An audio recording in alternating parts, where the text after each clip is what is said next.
Okay, so tonight we're going to look at Krishnamurti's book, You Are the World. It's a very old copy, but it's precious. And all right, let me begin by letting you know what he has to say. So this is Krishnamurti. For most of us, thinking has become extraordinarily important. We never realize that thought is always old. Thought is never new. Thought can never be free. We were talking about freedom of thought, which is sheer nonsense, which means you may express what you want, say what you like, but thought in itself is never free, because thought is the response of memory. One can observe this for oneself. Thought is the response of memory, experience, knowledge. Knowledge, experience, memory are always old. And so thought is always old. Therefore, thought can never see anything new. Can the mind look at the problem of fear without the interference of thought? Do you understand this? I am afraid. There is fear of what one has done. Be completely aware of it without the interference of thought. And then, is there fear?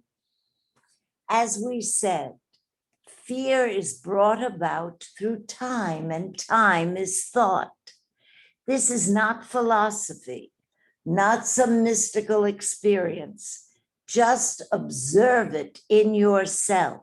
You will see. One realizes thought must function objectively, efficiently, logically, healthily. When you go to the office, or whatever you do, thought must operate. Otherwise, you can't do anything. But the moment thought breathes or sustains pleasure and fear, then thought becomes inefficient. Thought then breeds inefficiency in relationship and therefore causes conflict. So one asks whether there can be an ending of thought in one direction and yet with thought functioning in its highest capacity. We are concerned with whether thought can be absent when the mind sees the sunset in all its beauty. It is only then that you see the beauty of the sunset, not when your mind is full of thoughts and problems and violence. That is, if you have observed it at the moment of seeing the sunset, thought is absent. You look at this extraordinarily light on the mountain. It is a great delight. And at that moment, thought has no place in it at all. But the next moment, thought says, oh, how marvelous that was.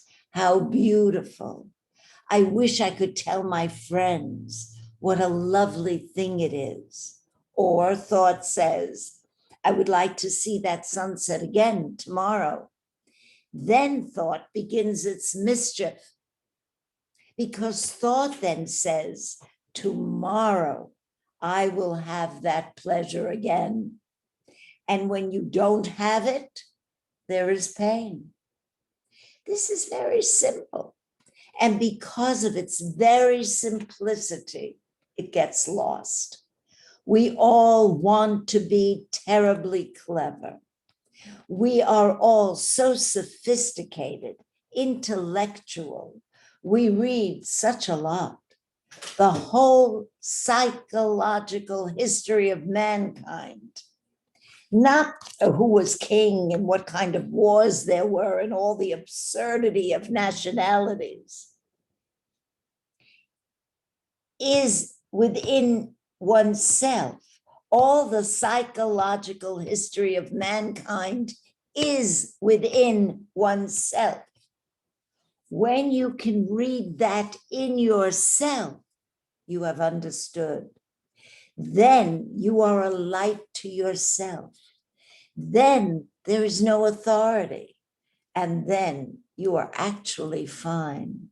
So our question is, can thought cease to interfere? And it is this interference that produces time, psychological time.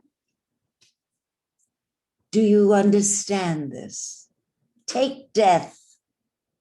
There is great beauty in what is involved in death. And it is not possible to understand that beauty if there is any form of fear. We are just showing how frightened we are of death because it might happen in the future and it is inevitable. So thought thinks about it and shuts it out. Or thought thinks about the fear that you have had, the pain, the anxiety, and that it might be repeated. We are caught in the mischief made by thought. Yet one also realizes the extraordinary importance of thought.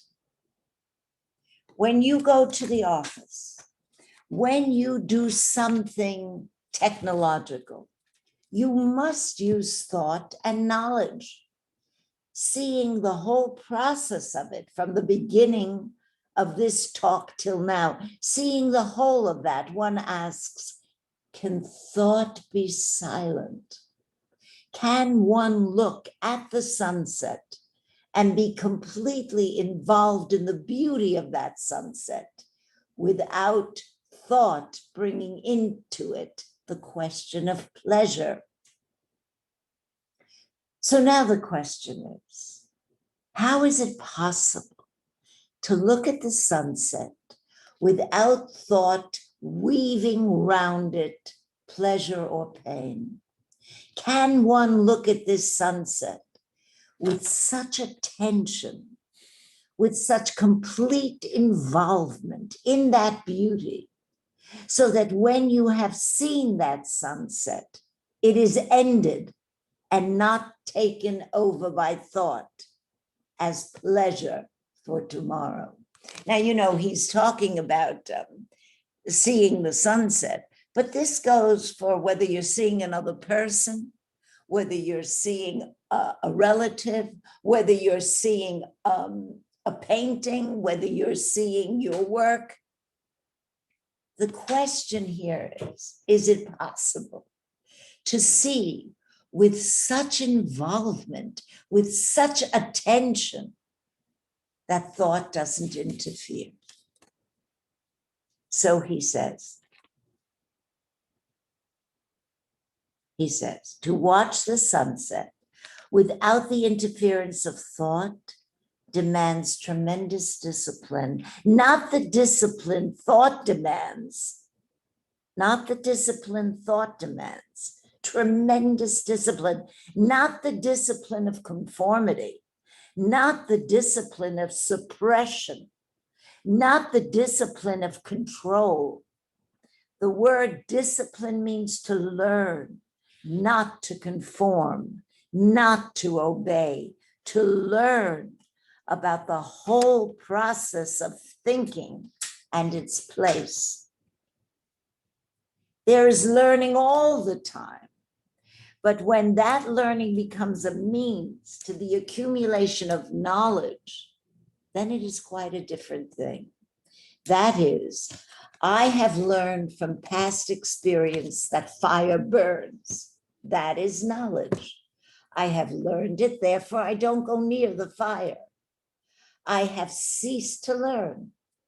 And most of us, having learned to act from there, having gathered information about ourselves or about another, this becomes knowledge.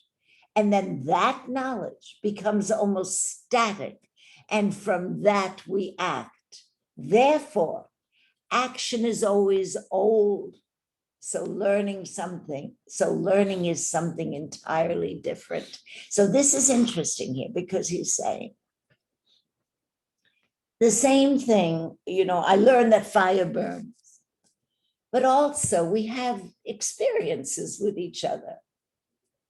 And that experience creates an image of ourselves and the other, especially of the other.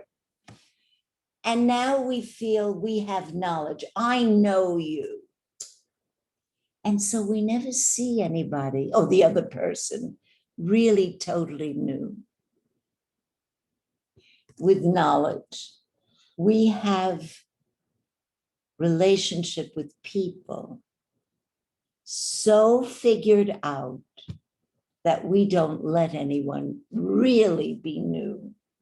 And that's what he's pointing to here. But he goes on.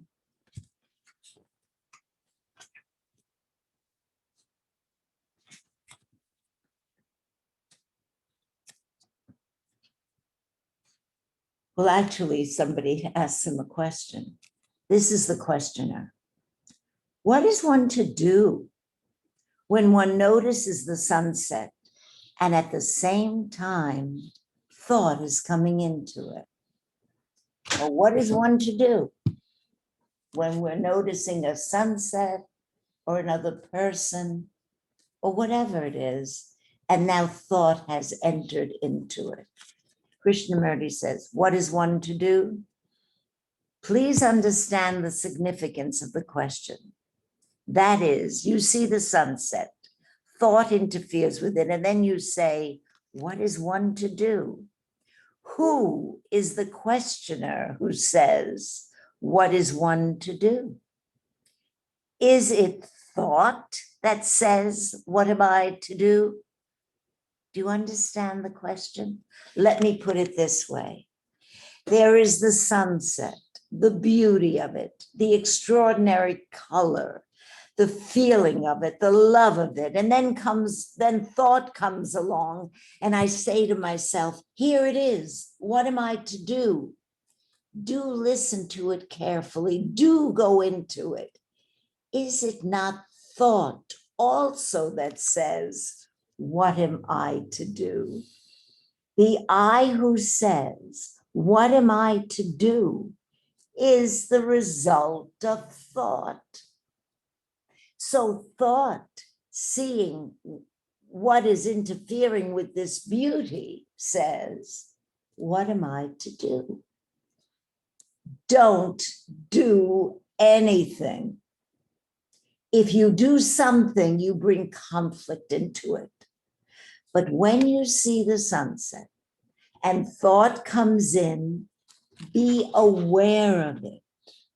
Be aware of the sunset and be aware of the thought that comes into it. Don't chase thought away. Be choicelessly aware of this whole thing. The sunset and thought coming into it. Then you will find, if you are so aware, without any desire to suppress thought, to struggle against it,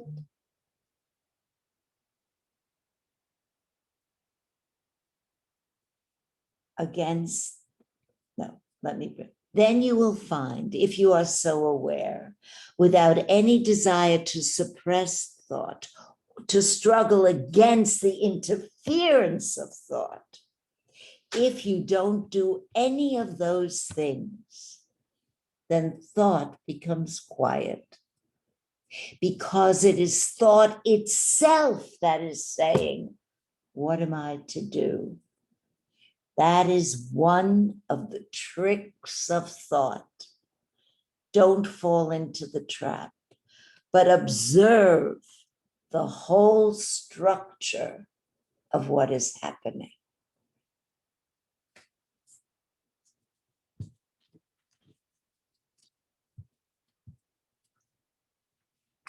So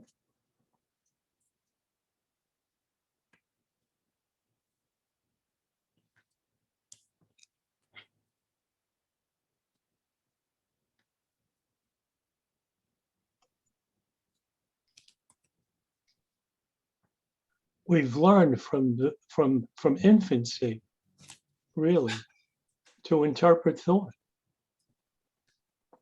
You know, you have a you don't there's no knowledge that this thing of thought is happening, that thought is old, that something that is an illusion, something that is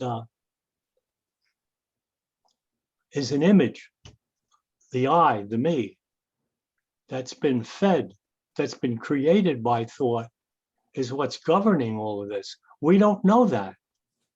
And it's only when hopefully, after reading and listening to a guy like Krishnamurti and others, that you get the notion that something is going on, that there's something else that they're seeing, and then there's the interpreter of what's being seen. And the teaching there is that that's where the problem is created.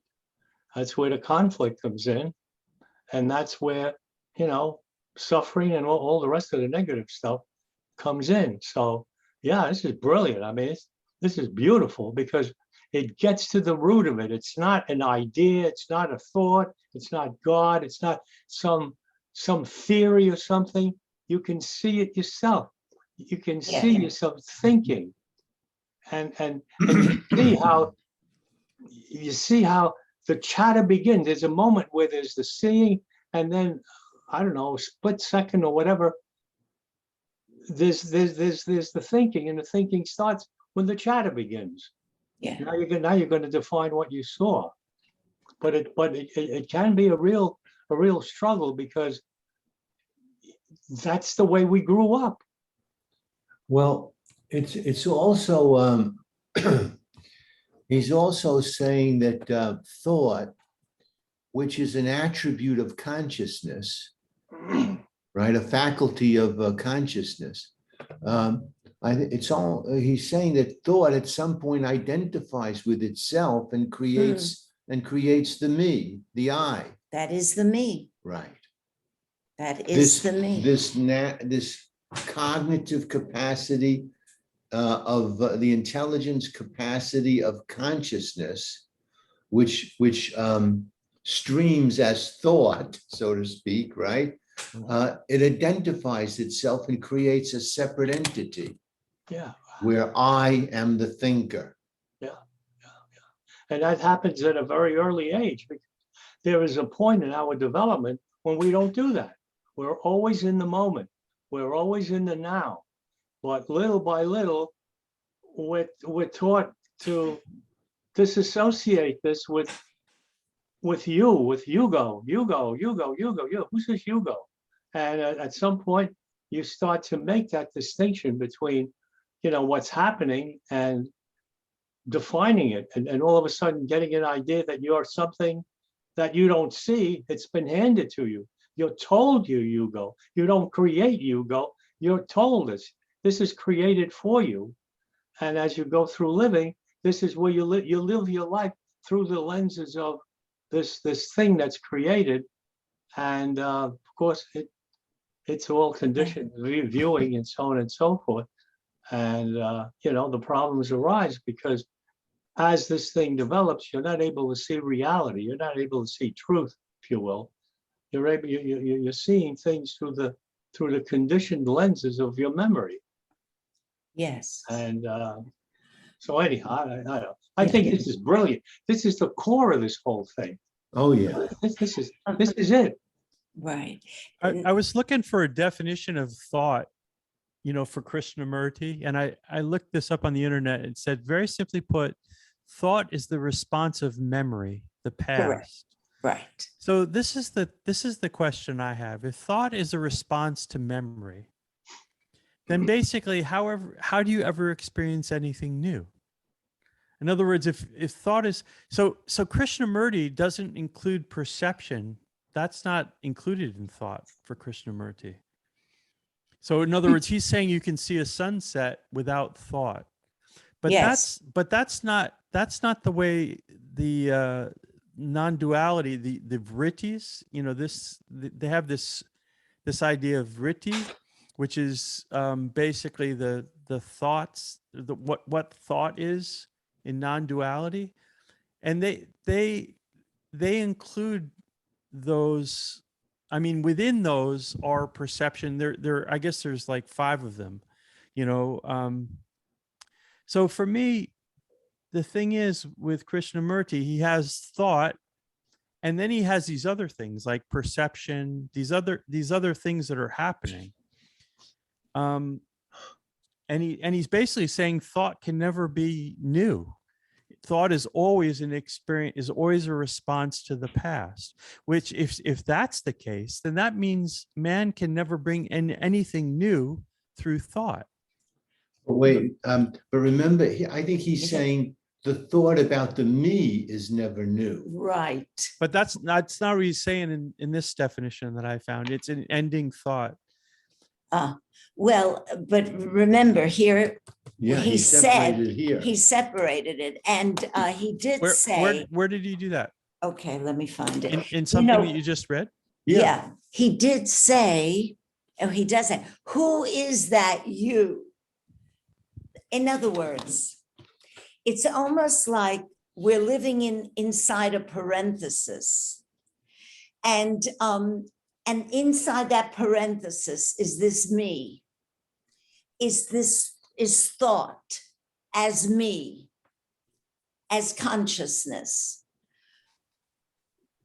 However, this is all appearing. What's outside the parenthesis is awareness. And that awareness has nothing to do with the thought, with what's going on inside the parenthesis. And that awareness is what sees newness. And then thought interprets it, or then thought expresses it. Consciousness then expresses it, manifests it. But whatever we live inside this parenthesis is always changing, always changing. The thoughts, the perceptions, the feelings, everything, it's constantly changing. But it can only change against a changeless background. And that changeless background is awareness. And it is that awareness that sees when thought says, I don't even know if it's right to say awareness sees, but there's a recognition in that moment that thought says, well, what am I to do now? Because I'm looking at that sunset, and now I want to repeat it, or I have a comment about it. So now I've stepped out of it. Non-duality is the oneness without a second. Now thought has split that off. And it says, what am I to do? That's the me. That's the me. And that's life inside this parenthesis that we live. And we take it to be our only reality. And it isn't, it can't be, because it's always changing. And the definition of reality, according to non-duality, is that which never changes. So what is it that never changes, that has never changed? Awareness. Awareness. Awareness. Yeah. And it's that awareness that shines that light on the thoughts as the me, as that me arises. Yeah. And you go through a day and suddenly there's a realization, oh my God, so much thinking, so much clouding this reality, so much not living in this full, beautiful moment, so much cheating ourselves of the life that we have right now, because we don't know what we're going to have. There is nothing tomorrow. It's Right, but only now. right, but the whole point of that is when you see a sunset and you're in that present moment, right? You're seeing that sunset. That sunset is a new experience for you. It is a new, Yes. so it is, so by the very definition of new, it requires it to be ever changing. So what you're experiencing is that ever changing reality, and you're experiencing that newness in each moment to moment. Yes.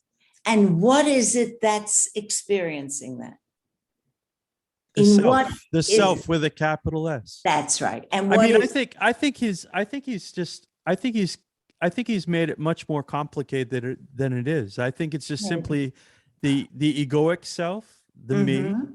and then there's the self with a capital S. Yes. The egoic self filters, it's not actually perceiving reality because it's using this egoic thought from the past, right. filtering totally all of that kind of stuff. But again, there's all the beauty of thought, which is the beauty of thought for me is in the sunset that's pristine. And I mean, these thought is the mechanism of creation, you know. I mean, in other words, how else is creation happening? If there's only, in other words, if there's only consciousness, right? We're saying there is only consciousness, right? There is, right? Well, What? I think I see it a little differently. Well, I don't care what's the premise you want to use. There is only awareness. The premise is that consciousness is, and it's constantly changing, and all this is a manifestation of consciousness. However, it arises only in awareness. Yes, Without awareness, there couldn't be consciousness. Yes, I agree about that. And basically, for me, the very clear delineation of that is basically there's awareness, which is in stillness, and there is nothing in awareness. There is no thing in awareness. Right. Okay, that's in stillness. And then there's creation, which is vibration, which is this vritti that the non-dualists talk about. And that's the vibration, which is creation. All these things, everything in creation, as science affirms this, everything in creation vibrates. Our perceptions are a result of a vibratory experience or a vibratory process, let's say. Right? So I agree with you. There's awareness in stillness, and then there's consciousness in creation, which is basically the act of sensing vibration, the vibrations of creation, basically. Mm-hmm. Mm-hmm. And we're able to do that without the me. In fact, the me in and of itself is a delusion. It doesn't even really exist. Right. That limit that we say is the me doesn't really even exist. And I think that's what we're learning to basically experience, which is that we don't need to experience ourselves as the me. We're actually able to experience ourselves as the self with a capital S. Yes. So with that, and in that experience, there is no limit to in other words, we're not bound by physical body. We're not bound by an egoic mind, Right. et cetera, et cetera. Right. Yeah, Chip. Yeah, that's all. We all seem to be on the same page. Now, how are you bringing in the element of thought into this? Well, for me, thought is the construct of creation. So, for example, a plant, there you can see the intelligence, the intelligence behind a plant or a human being or a sun. There's a structure, there's an order to this. There's an intelligence that is basically behind the manifestation of these things within creation. Yes. So for me, thought is the mechanism through which creation happens. I don't follow Yeah, that I don't for know. some reason. In other words, I'll give you an example. you're sitting in a, let's say you're sitting in a sofa now. I'm sitting in a chair, right? Well, Ugo's sitting in a chair, possibly, right? Right. That chair or those sofas or your chairs rather, those were basically ideas, and someone Yes. basically constructed those ideas. They were Correct. thoughts. They were Correct. thoughts, and those thoughts were organized in such a way to provide a purpose that worked within our experience of Yes. of life. Yes. So Yes. that thought, that mechanism of thought is basically the coin of creation.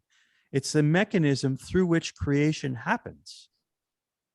So Krishnamurti's denigration of thought is No, he's- but No. I'm sorry, Chip.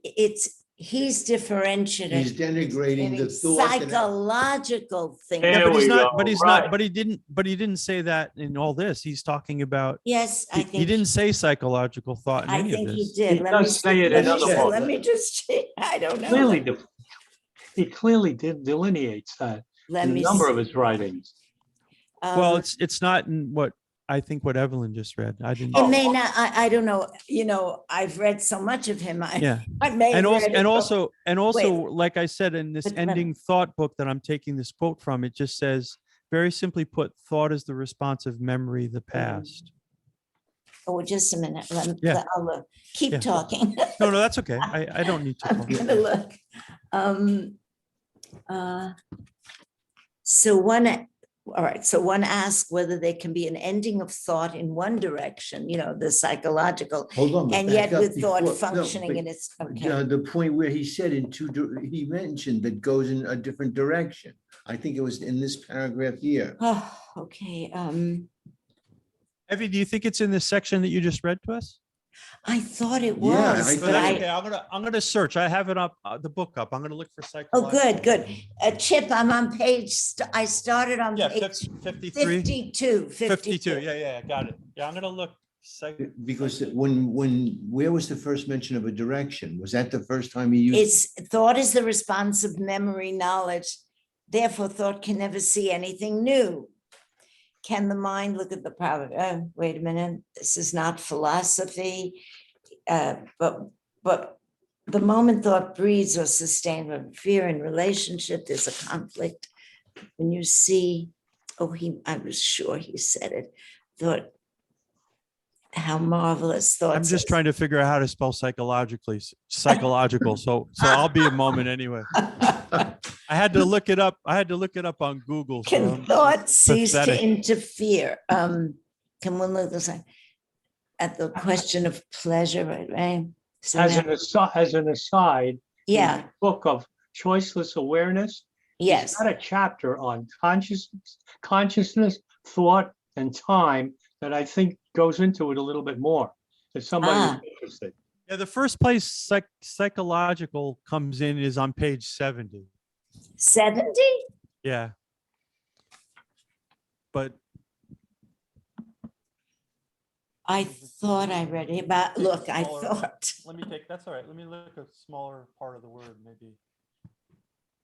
clearly, Well, but clearly. there was a point here where he was saying he you saw- go to the office and you have to Yes, use thought in the Yes, office, yes, right? absolutely. So that's one use of thought. And then I thought he's talking about the other use of thought, which is in the psychological realm, having to do with me and all my issues and Well, that- yeah, that so he come- said, when you go to the office, right. when you do something technological, you must use thought and knowledge. Right, but what? See? I'm sorry. Sorry. Yeah. So What- that's what should- that would seem to verify what you're saying, what he just said there, right? Go on.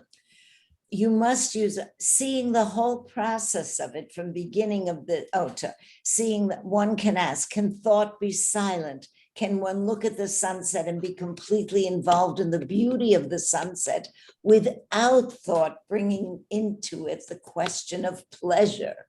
Because I want to have this again, right? Yeah. So now the question is, how is it possible to look at the sunset without thought weaving round it pleasure or pain? But that's psychological thinking. Pleasure and pain are in the that's- psychological realm. Of course. course. We're not talking about bodily pain. We're talking about the pain of fear and the pain of pleasure. That's psychological.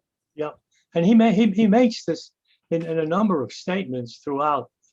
The thing is that we don't have a problem with 1 and 1 is 2. Right. We don't have a problem with understanding mathematical solutions. We might struggle to find the answer, but we don't have psychological problems with it. So that as far as technological development of the earth, man has used his memory. He goes and he touches this thing and it's fire. Right. He's not going to touch it again. I'm sorry. It might decide at some point, hey, that rabbit ran into the fire. It smells kind of interesting. And he just might try to taste it and eat it and say, son of a gun. So in a sense, he's created something. He's used the fact that fire is dangerous and he keeps away from it, but then he sees another thing and he goes to explore. He learns something else. And it's this accumulation of knowledge that becomes the source and the basis of all of our technology. Nothing is created new. It's always based on an old idea with a new twist. Well, let me just read this little paragraph of his. So now the question is, how is it possible to look at the sunset without thought weaving round it pleasure or pain? Can one look at this sunset with such attention, with such complete involvement in that beauty, so that when you have seen that sunset, it is ended and not taken over by thought as pleasure for tomorrow? That's the psychological end of it. And that's the question he's asking here.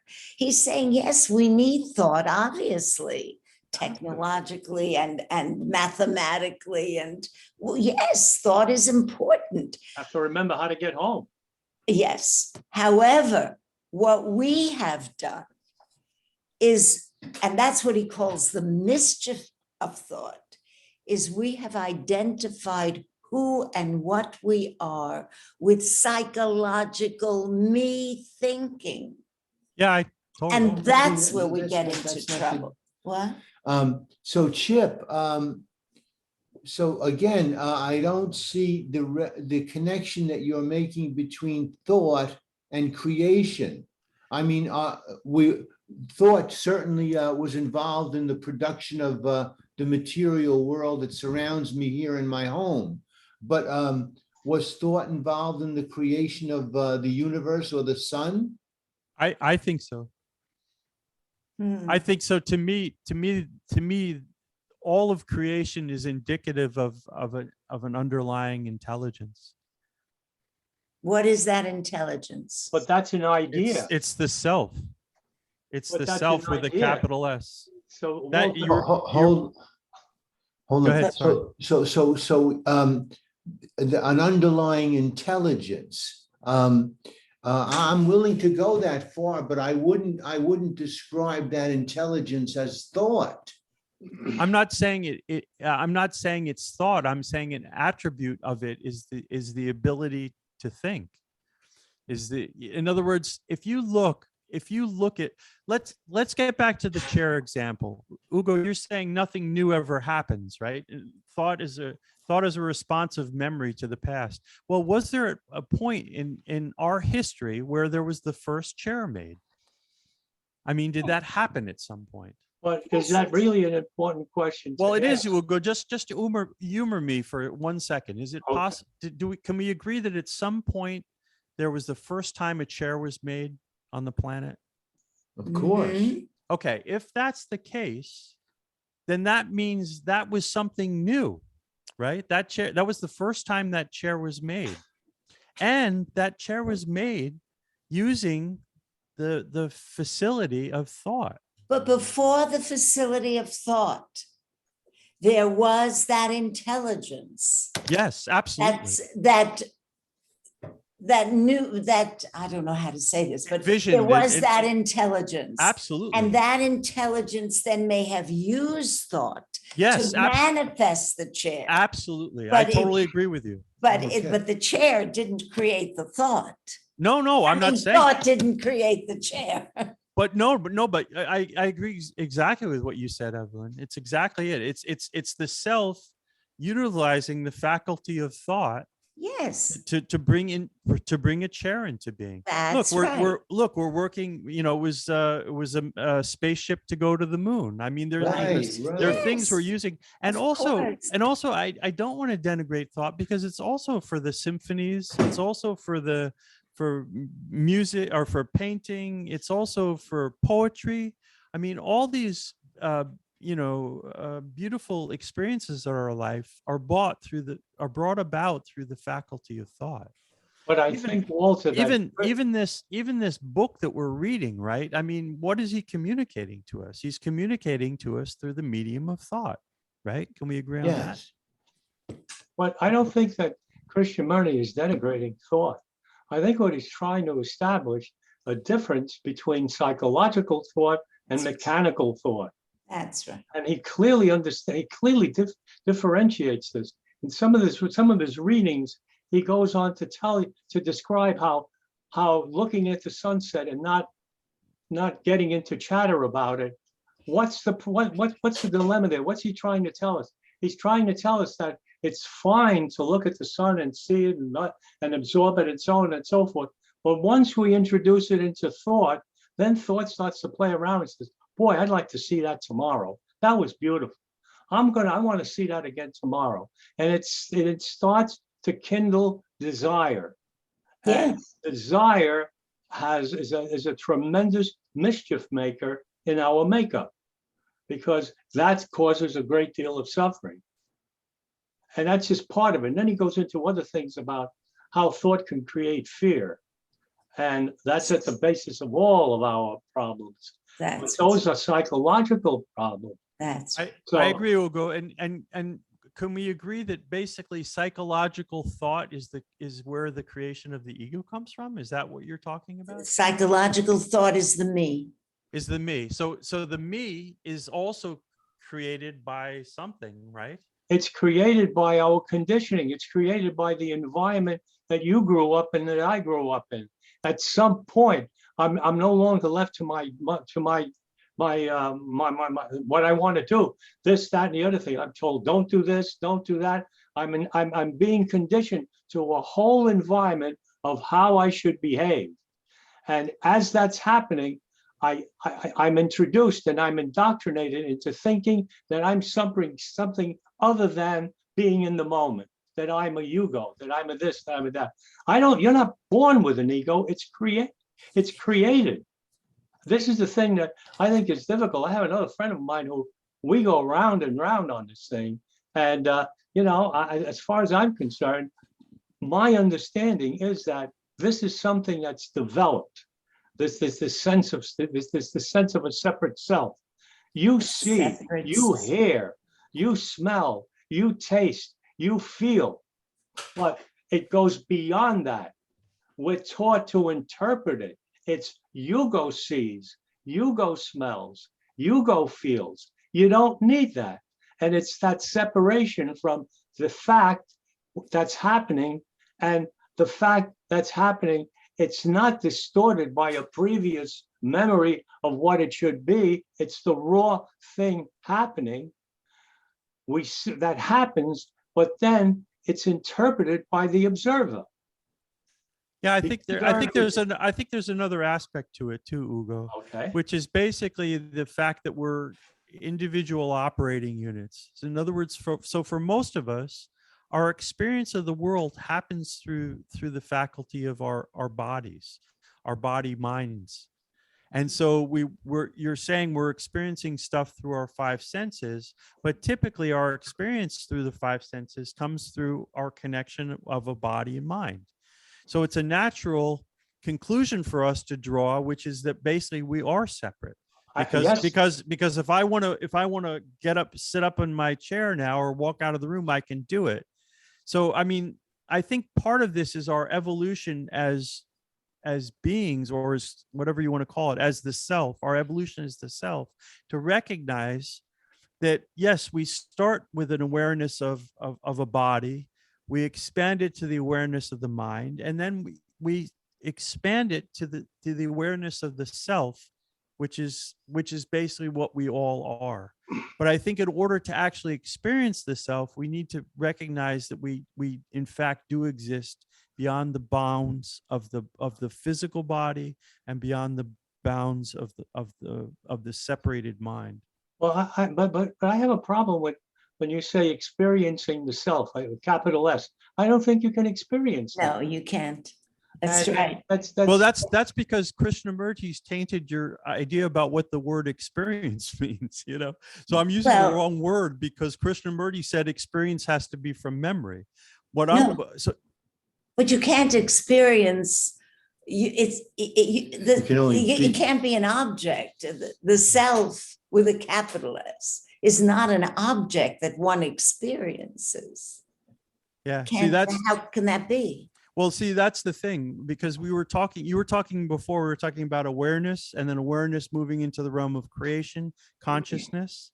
So if we're able to experience awareness, or we're able to see, again, the words get tripped up because the language has been tainted. Right. But if we're able to, let's say, be awareness, and if we're able to be consciousness, yes. right?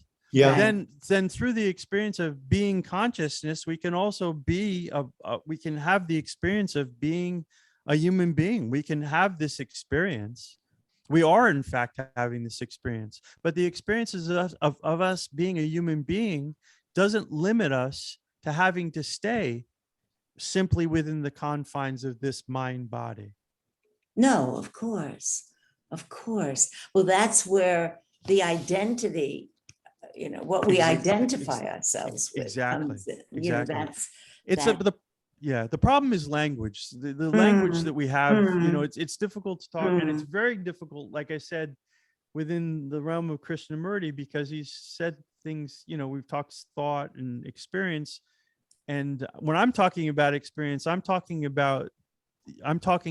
think what he would call being, Yes. So that's right. It's an issue of language. Yes, definitely. Very often, right. Yeah. And then we're talking about a me that, where is it? Yeah, exactly. Although, there's something very interesting that just came up, which I think is kind of fascinating. Ugo, you just said, and Evelyn, you agreed, that you don't think you can experience the self with a capital S, right? Right. Do you think you can experience the egoic self? Absolutely. I'm living it. Okay. So you're living. Okay, well, wait a second. This is very interesting. So you're able to experience the egoic self, but you're not able to experience the self with a capital S. And what I would say to you is you are experiencing the self with a capital S, because that in fact is all that there is. Well, okay. So so in fact, it's not possible to really truly experience Ugo except in a state of not really understanding who you are. You've got me lost over there, because I guess I'm lost in words. There was one aspect of JK that says, look at a tree without using words. Look at a sunset without using words. He goes on to say how words destroys what reality is. And he suggests that little by little, every day you practice, trying to see. And he says it's very difficult to look at, just look and see. And don't describe it, don't judge it, don't give an opinion, don't do anything, just look at it. And what he's pointing to is that it's the ego that's destroying it. What he's trying to get you to do is quiet your mind so that you're not seeing life through the ego. Because if you can do that, then you're in a state of what is. You're in a state of what's not. I agree. Let me just say this one thing, Paul. I agree, Ugo, exactly with what you're saying. The point, the only point I want to make to you is that JK communicated to you through the medium of words. And That's all we unfortunately, have. We have well, nothing else. well, we do have other things, but unfortunately at this point, for me to communicate with you, you and I only have words. So Hold I on am a using second. words, but it's just for the point, again, as pointers.